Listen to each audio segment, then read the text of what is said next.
देखिए ये सवारियां बैठा रहे हैं और ये सवारी बैठा करके ये कल जो प्रमुख सचिव परिवहन ने बैठक किया, उस बैठक में पुलिस के बड़े अधिकारी, जिला प्रशासन के अधिकारी और परिवहन विभाग के लोग थे।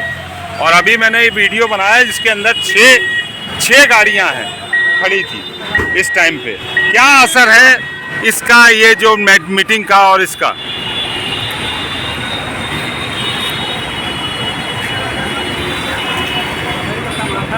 आप देख रहे हैं परफेक्ट न्यूज़ 24। हमारे साथ महामंत्री जसवंत जी हैं जो परिवहन संगठन के नेता हैं और लगातार डग्गे बीमारी को लेकर इनके द्वारा अभियान चलाया जाता है।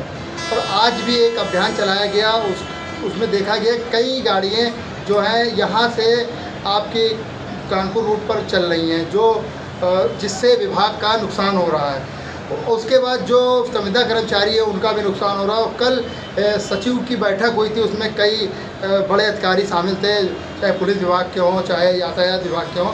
तो उसमें भी क्या निर्णय निकला, उसके दूसरे दिन देखा जा रहा है कि कितनी गाड़ियाँ लगी हैं। और यशवंत जी द्वारा आज एक अभियान चलाया गया, उसमें देखा गया बाकायदा इनके द्वारा वीडियो भी बनाई गई कि कितनी ज़्यादा गाड़ियाँ चल रही हैं, उससे विभाग का नुकसान हो रहा है। आइए हमारे साथ जसवंत जी हैं, उनसे बात करते हैं कि इस समस्याओं को निपटने के लिए आगे उनकी क्या रणनीति रहने वाली। सर, कल सचिव के साथ बैठक भी हुई थी, जो उच्च अधिकारी हैं, पुलिस के आला अधिकारी हैं, उनसे बैठक हुई थी। उसके बावजूद भी आज आपके द्वारा एक छोटा सा अभियान चलाया गया, उसमें भी देखा गया कि काफ़ी संख्या में गाड़ियाँ थी।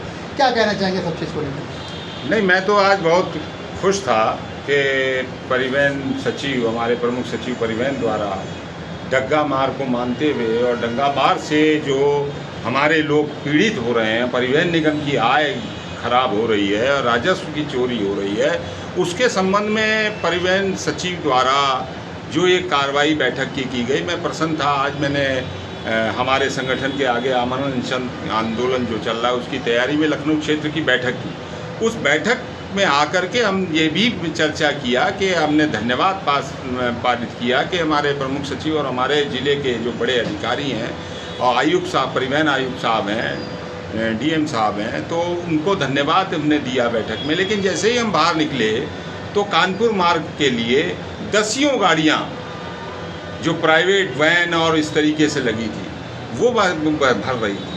मेरे द्वारा फिर उनका वीडियो बनाया गया, सहायक क्षेत्रीय प्रबंधक जगदीश प्रसाद उपनगरीय डिपो भी साथ में थे और कर्मचारियों की मदद से उनको पकड़ा। लेकिन इतनी देर के कार्यक्रम में किसी भी प्रकार, किसी भी दशा में हमको कोई ट्रैफिक पुलिस और जो थाने की पुलिस वहाँ पर नहीं दिखी।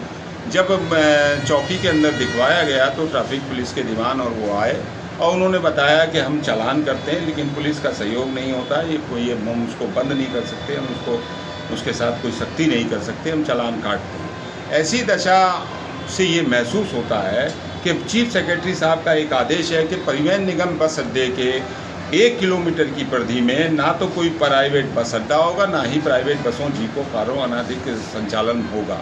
लेकिन उसका तो मजाक बना ही रहे हैं ये प्राइवेट डंगा मार। इतनी निरंकुशता है इनकी कि ये डरने का नाम ही नहीं लेते।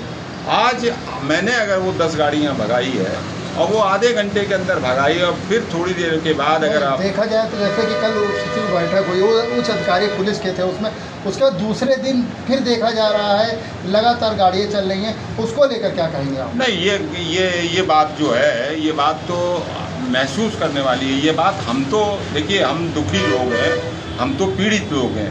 हमारी बात तो ये वो कहेंगे कि हम अपने मतलब के लिए बोल रहे हैं, लेकिन ये पूरे में प्रकाशित हुआ, पेपरों में भी छपा कि इनकी बैठक हुई। मतलब की बात तो नहीं है, जैसे कि इसमें देखा जाए तो विभाग का भी घाटा हो रहा है, उसके बाद जो संविदा कर्मी है उनका भी घाटा हो रहा है, उनका भी पैसा काटा जाता है। उसमें तो समस्या है, जो सरकार है, सरकार की भी समस्या है, वो तो आप सबके लिए कह रहे हैं। नहीं, बिल्कुल जो मैं बता रहा हूँ कि जो बैठक हुई उसके अंदर प्रदेश की जनता के गणमान्य लोगों ने भी देखा, और अगर उसके बाद ऐसी स्थिति दिखती है तो ये विश्वास टूटता है जनता का भी कि इतने बड़े प्रशासनिक अधिकारी, शासन के अधिकारी के निर्णय के बाद भी अगर ऐसा डंगा मार चलता है तो सरकार की भी बदनामी होती है और इसी तरीके से जो भी हमारी प्रशासनिक व्यवस्था है उसकी भी बदनामी होती है।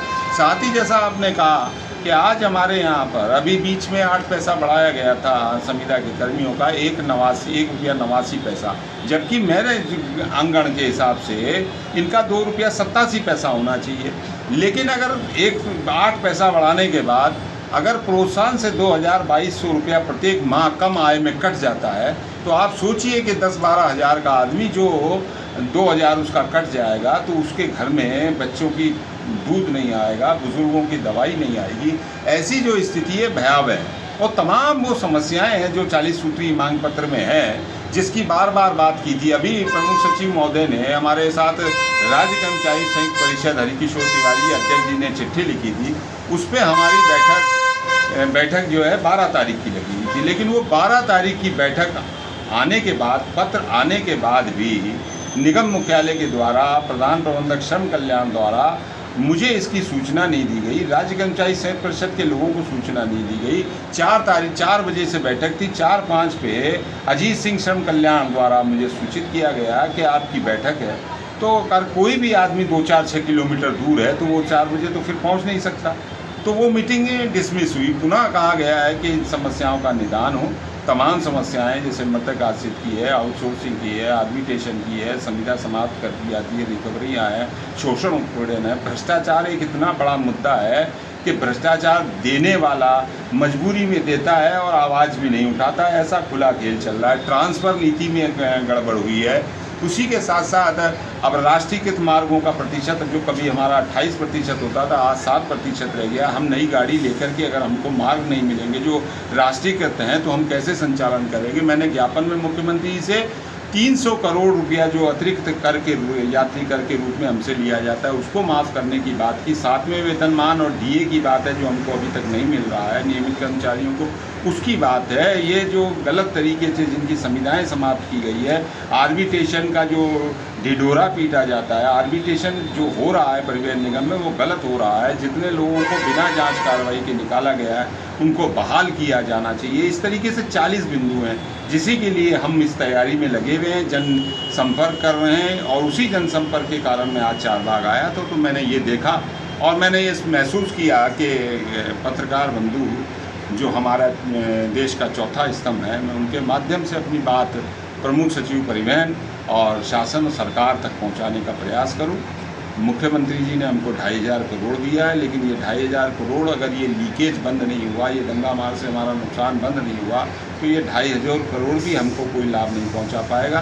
तो पुनः अनुरोध करना चाहूँगा प्रमुख सचिव परिवहन महोदय से कि इसका सख्ती से पालन कराया जाए। जसवंत जी के वर्ष आप परिवहन के महामंत्री जी जसवंत जी, और उनके द्वारा बताया 2500 करोड़ रुपए बताया जा रहा है मिला हुआ है, उसका किस तरह प्रयोग नहीं हो रहा है परिवहन में। और जो कर्मचारी हैं, जो संविदा कर्मी हैं, उनको भी समस्याएं आ रही हैं। वो क्यों आ रही हैं? जो विभाग में कुछ समस्या चल रही है और अधिकारी जो उसको देख नहीं रहे, उसके बाद ये डग्गा मार गाड़ियाँ रोड पे चलती हैं, उससे भी समस्याएं बहुत आती हैं। इनके द्वारा लगातार अभियान चलाया जाता है। कुछ दिन पहले धरना भी दिया गया था। वो और भी समस्याएं जो कर्मचारियों के हैं उनको लेकर। लखनऊ से परफेक्ट न्यूज़ के लिए सुभाष चंद्र।